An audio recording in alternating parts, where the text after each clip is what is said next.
CBSE में दिखाई देगा, नोट कर लो 100%। ठीक है, आराम से देखना। ठीक है, आपसे बोला कि प्रूफ करो कि √3 इरैशनल है, आपको पता कि √3 इरैशनल है, पर फिर भी प्रूफ करने को बोला तो वो कैसे करना, आराम से।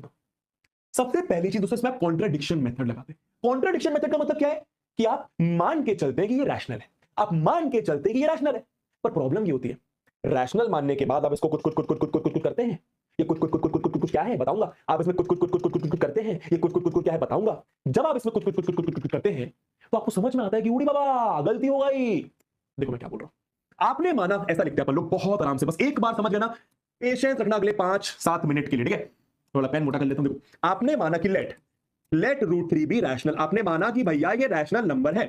ठीक है, अगर √3 रैशनल है तो देयरफॉर, ये देयरफॉर का साइन होता है, √3 को मैं P अपॉन Q के फॉर्म में लिख सकता हूं, √3 को मैं P अपॉन Q के फॉर्म में लिख सकता हूं। सबसे इंपॉर्टेंट बात इस पूरे प्रूफ की अब लिखने जा रहा हूं कि P एंड Q आर को प्राइम नंबर्स या फिर को प्राइम इंटीजर्स भी बोल सकते हो। अभी तक आपको क्या पता था कि P और Q इंटीजर होते हैं, दोस्तों इसकी जगह आपने को प्राइम इंटीजर्स बोल दिया।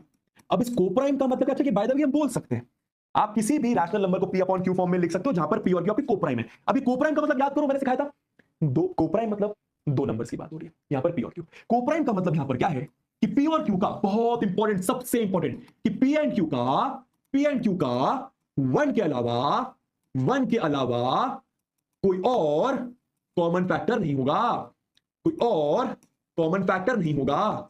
या फिर आप ऐसा भी सोच सकते हो कि P और Q का HCF 1 आएगा, याद है, पर आपको यह सोचना है क्या कि ऐसा कोई नंबर नहीं होगा, कोई नंबर नहीं होगा, कोई नंबर नहीं होगा 1 के अलावा जो P और Q को डिवाइड करते, कोई नहीं होगा, कोई नहीं होगा। ये आपने मान के चला, क्यों माना, क्योंकि ऐसा होता ही है। ठीक है, अब सुनना, मतलब समझिए, ये सबसे इंपॉर्टेंट है क्या कि P और Q का 1 के अलावा कोई और कॉमन फैक्टर नहीं होगा, P और Q का 1 के अलावा कोई और कॉमन फैक्टर नहीं होगा। अब देखो मैं इक्वेशन के साथ खेलना स्टार्ट करता हूं। आप लोग जानते हैं मैथ्स में इक्वेशन में आप इस साइड कुछ प्लस, उस साइड वही चीज प्लस, इस साइड कुछ माइनस, उस साइड वही चीज माइनस, इस साइड कुछ मल्टीप्लाई, उस साइड वही चीज मल्टीप्लाई। मैं क्या कर रहा हूं यहां पर, मैं SBS यानी स्क्वायरिंग बोथ साइड कर रहा हूं। स्क्वायरिंग बोथ साइड कहने का मतलब बस इक्वेशन के साथ मैं खेल रहा हूं। देखो खेलते समय होता क्या है, खेलते समय देखो क्या होता है। ठीक है, √3 का स्क्वायर 3, ये आपका P का स्क्वायर, ये आपका Q का स्क्वायर, ऊपर वाले का स्क्वायर, नीचे वाले का स्क्वायर, √3 का स्क्वायर आपका 3 हो जाता है, √4 का स्क्वायर 4, √5 का स्क्वायर 5, √2 का स्क्वायर 2। क्यों, क्योंकि देखो ना, √3 का स्क्वायर का मतलब √3 × √3 जो कि 3 होता है। ठीक है, चलो अब आपने क्या करा, ये Q स्क्वायर को ऊपर भेजा, ध्यान से देखना, 3Q स्क्वायर बराबर P स्क्वायर। तो पहला कॉन्सेप्ट क्या, ये कोप्राइम वाला था। दूसरा क्या, जो अब सिखाने वाला हूं, इस चीज का मतलब क्या है, 3 में कुछ मल्टीप्लाई करके P स्क्वायर आ रहा है, 3 में कुछ मल्टीप्लाई करके P स्क्वायर आ रहा है। भाई इसका मतलब यही तो देखो ना, अगर मैं लिखता हूं 3 × 2 बराबर 6, इसका मतलब क्या है, 3 में कुछ मल्टीप्लाई करके 6 आ रहा है, 3 में कुछ मल्टीप्लाई करके 6 आ रहा है, तो 3 में कुछ मल्टीप्लाई करके P स्क्वायर आ रहा है, इसका मतलब क्या कि 3 6 को डिवाइड करता है। ये तो मतलब हुआ 3 में कुछ मल्टीप्लाई करके P स्क्वायर आ रहा है, मतलब 3 की टेबल में P स्क्वायर आ रहा है। इसका मतलब क्या, इंप्लाइज, इंप्लाइज 2 का साइन होता है, दिस इंप्लाइज 3 डिवाइड्स, इसका मतलब क्या है कि 3 की टेबल में P स्क्वायर आता है, 3 डिवाइड्स P स्क्वायर। सिंपल बात, सिंपल बात। रटो 2 मिनट, रटो बस 2 मिनट, जो बता रहा हूं सब समझ आएगा। पेशेंस, सबर रख, सबर रख। ठीक है, सब आएगा समझ, मैं हूं ना, मैं कहीं गया, मैं हूं ना, यहाँ पे सब समझ आएगा। 3 डिवाइड्स P स्क्वायर, बार बार रिपीट भी कर दूंगा। अब यहां पर जो तीसरा कॉन्सेप्ट आपको काम आएगा, ये पहला कोप्राइम वाला, दूसरा ये वाला, तीसरा सिखा रहा हूं क्या, कोई प्राइम नंबर, ये प्राइम नंबर है, कोई प्राइम नंबर अगर किसी इंटीजर के स्क्वायर को डिवाइड करता है, कोई प्राइम नंबर अगर किसी इंटीजर के स्क्वायर को डिवाइड करता है तो वो उस इंटीजर को भी डिवाइड करता है। आपको ये याद रखना है, हमेशा याद रखना। क्या, कोई प्राइम नंबर अगर किसी इंटीजर, ये इंटीजर ही तो है, P और Q इंटीजर ही तो होते हैं, ये प्राइम नंबर किसी इंटीजर के स्क्वायर को डिवाइड कर रहा है, मतलब वो उस इंटीजर को भी डिवाइड करेगा, मतलब 3 डिवाइड्स P आल्सो। क्लियर, ये आपकी पहले काम की बात है कि 3 की टेबल में P आता है, 3 की टेबल में P आता है, 3 की टेबल में P आता है। ठीक, अब ये आपका पहला पार्ट। दूसरा पार्ट क्या है, 3 की टेबल में P आता है, मतलब 3 में कुछ मल्टीप्लाई करके P आता होगा, 3 में कुछ मल्टीप्लाई करके P आता होगा। क्या मैं इसको ऐसा लिख सकता हूं, लेट ऐसा कि 3 में कुछ मल्टीप्लाई करके P आता होगा, इस कुछ को मैंने C बोल दिया, C बोल दिया, R बोल दिया, जो आपकी मर्जी आपने वो बोल दिया, समझ गए। 3 में कुछ मल्टीप्लाई करके P आता हो, कहने का मतलब P बराबर 3C बोल दिया मैंने। ये इंपॉर्टेंट बात है, ये टीचर्स आपको रटवाते हैं कि ऐसा ले ले बच्चा, पर ऐसा होता नहीं है। ये इस वाली स्टेप से आता है क्या कि 3 में कुछ मल्टीप्लाई करके P, 3 में कुछ मल्टीप्लाई करके P, 3 में कुछ मल्टीप्लाई करके P, समझ में आया। मैं रिपीट कर दूंगा। अब देखो, इस P की वैल्यू को वापस यहां पे रख दो जहां पे आपने चीजों को छोड़ा था। चलो, तो यह आपका आ गया 3Q स्क्वायर बराबर 3Q स्क्वायर, P की जगह P की जगह P की जगह P की जगह P की जगह 3C और उसका स्क्वायर। क्या करा मैंने P की जगह P की जगह P की जगह P की जगह 3C उसका स्क्वायर। सॉल्व करो, तो 3Q स्क्वायर बराबर 9C स्क्वायर, 3 का स्क्वायर 9C का स्क्वायर। अब देखो, ये Q स्क्वायर 9C स्क्वायर के नीचे 3, Q स्क्वायर की value 3C square.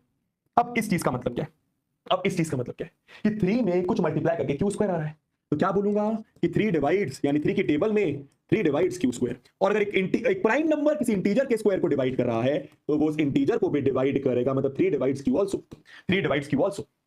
Easy, clear है, क्लियर है, बस खत्म खत्म। अब आप फर्स्ट और सेकंड को देखो, अब आप फर्स्ट और सेकंड को देखो। कि 3 के टेबल में पी आता है, 3 के टेबल में क्यू आता है। मैंने तो माना था कि 1 के अलावा कोई और नंबर नहीं होगा जो पी और क्यू को डिवाइड करेगा। 1 के अलावा कोई और नंबर नहीं होगा जो पी और क्यू को डिवाइड करेगा। पर सॉल्व करते करते करते कुछ करते करते समझ में आया कि भैया 3 भी एक ऐसा नंबर है जिसकी टेबल में पी आता है, जिसकी टेबल में क्यू आता है। कहने का मतलब 3 is also a factor of P and Q।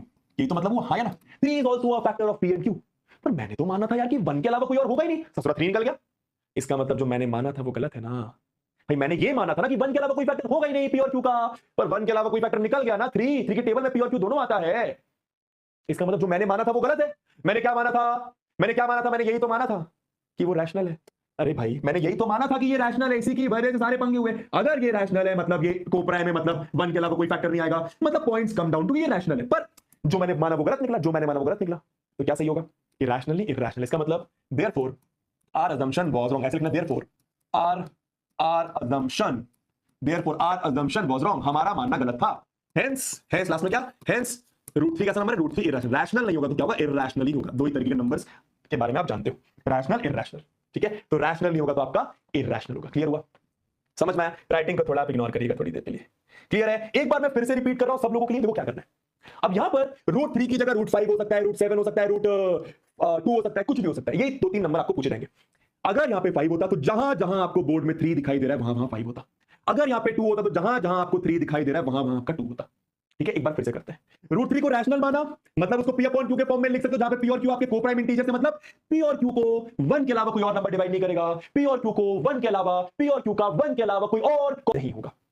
अब आगे सॉल्व करें। ठीक है भैया, तो P और Q का 1 के अलावा कोई और कॉमन फैक्टर नहीं होगा। ठीक है, दोनों साइड स्क्वायरिंग करी, ऐसा आया Q स्क्वायर ऊपर। इसका मतलब क्या? 3 में कुछ मल्टीप्लाई करके P स्क्वायर, 3 में कुछ मल्टीप्लाई करके P स्क्वायर, मतलब 3 की टेबल में P स्क्वायर। और अगर 3 के टेबल में P स्क्वायर मतलब 3 की टेबल में P भी आएगा। ये मैंने आपको सिखाया क्यों। अगर एक प्राइम नंबर के टेबल में इंटीजर का स्क्वायर आ रहा है तो प्राइम नंबर में इंटीजर भी आएगा। अगर एक प्राइम नंबर किसी इंटीजर के स्क्वायर को डिवाइड करता है तो वो इंटीजर को भी करेगा। ठीक है, अब अगर 3 की टेबल में P आ रहा है, मतलब 3 में कुछ मल्टीप्लाई करके P आ रहा है, 3 में कुछ मल्टीप्लाई करके P आ रहा है, तो इस स्टेप को रट भी लो कि भाई यहां पर क्या करना होता है, फिर लेट P बराबर कुछ 3 से लेना होता है। इस P की वैल्यू को इधर रख दो, सॉल्व करा, देखो ये आ गया। मतलब 3 की टेबल में Q square, 3 divides Q square या फिर 3 डिवाइड्स Q। अब 3 P को भी डिवाइड कर रहा है, 3 Q को भी डिवाइड कर रहा है, मतलब 3 is a common factor of P and Q। 3 P और Q दोनों को डिवाइड कर रहा है। पर मैंने माना था कि ससुरा 1 के अलावा कोई और डिवाइड करेगा नहीं P और Q को, पर 3 डिवाइड कर रहा है। इसका मतलब मेरा मानना गलत था। और मैंने क्या माना था कि रैशनल है, मतलब वो गलत है, मतलब इरैशनल होगा। समझ गए? क्लियर है बेटा? पक्का?